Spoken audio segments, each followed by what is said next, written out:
Di hari ini saya akan mengijazahkan amalan, terutama amalan sholawat nurijat dan beberapa amalan termasuk Asma Sungai Raja, Raja di Raja, Tasik Raja, dan beberapa amalan termasuk Asma Sungai Raja Sunan Kalijogo, Sunan Gunung Jati, dan dari Asma Sungai Raja Sunan Bonang.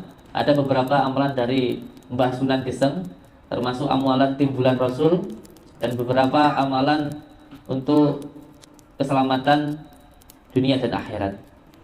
Ini amalan khusus ilmu hikmah.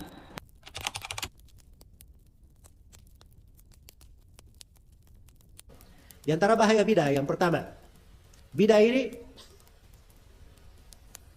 adalah koreksi terhadap Allah dan Rasulnya. Iya, ini betul-betul kelancangan ya, mengoreksi Allah dan apa? Rasulullah Sallallahu Alaihi Wasallam. Karena agama sudah disempurnakan. Allah berfirman, "Al-yawma akmaltu lakum dinakum wa atmamtu alaikum ni'mati wa raditu lakumul Islam madina." Pada hari ini telah kusempurnakan agama kalian dan telah kucukupkan nikmatku atas kalian dan telah kuridhai Islam sebagai agama kalian. Jadi agama sudah sempurna. Karena itu kata Imam Malik rahimahullah, siapa yang berkata ada bid'ah yang baik tidak diajarkan oleh Nabi, maka itu artinya dia telah menyangka Nabi Muhammad berkhianat dalam menyampaikan agama. Karena Allah telah jelaskan bahwa nabinya sudah menyampaikan semuanya, agama sudah sempurna. Jadi kalau dia katakan ada hal yang baik Nabi tidak ajarkan, berarti Nabi berkhianat. Ada sesuatu yang diluputkan oleh Nabi. Itu artinya menuduh Nabi berkhianat. Ini diantara bahaya. Diantara bahaya bidah ini sebab datangnya laknat. Nah itu dalam hadits Rasulullah SAW bersabda, "La'anallahu man awa muhdithan." Allah melaknat orang yang melindungi pelaku bid'ah. Bisa juga dibaca muhdatsan. Kalau dibaca muhdatsan, terjemahannya Allah melaknat penganut bid'ah. Jadi penganutnya yang berbuat bid'ah atau yang melindungi pelaku bid'ah semuanya dilaknat. Di hadits yang lain, "Wa man awa muhditsan" atau muhdatsan, fa alaihi la'natullahi wal malaikati wan nasi ajmain. Barang siapa yang melindungi pelaku bid'ah atau menganut bid'ah, maka dia dapat laknat dari Allah, dari malaikat dan dari seluruh manusia. Dan dari bahaya bid'ah, bid'ah ini menyebabkan amalan ditolak, tidak diterima. Rasulullah bersabda, "Man 'amila 'amalan laisa 'alaihi amruna fa huwa raddun." Siapa yang beramal dengan sebuah amalan tidak dibangun di atas tuntunan kami, maka amalannya tertolak.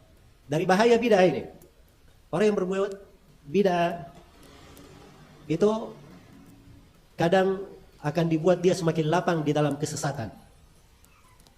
Ini bahayanya bid'ah. Semakin lapang dalam kesesatan. Karena itu dikatakan dalam Al-Quran, "Falamma zagu azaghallahu qulubahum." Begitu mereka menyimpang, Allah membuat hatinya semakin menyimpang. Qul man kana fi dhalalah falyamdid lahu ar-rahmanu madda. Katakanlah siapa yang berada dalam kesesatan, maka Allah akan semakin melapangkan dia di dalam kesesatannya. Kemudian dari bahaya bid'ah, pelaku bid'ah itu sulit bertobat. Ya. Kenapa sulit bertobat? Tobat itu kan dasarnya penyesalan. Sedangkan pelaku bid'ah ini dia tahu dirinya apa?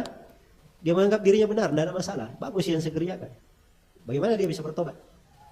Karena itu dalam hadits Anas bin Malik, Rasulullah SAW bersabda, "Innallaha ihtajaza at-taubata an kulli sahibi bid'atin hatta yada'aha."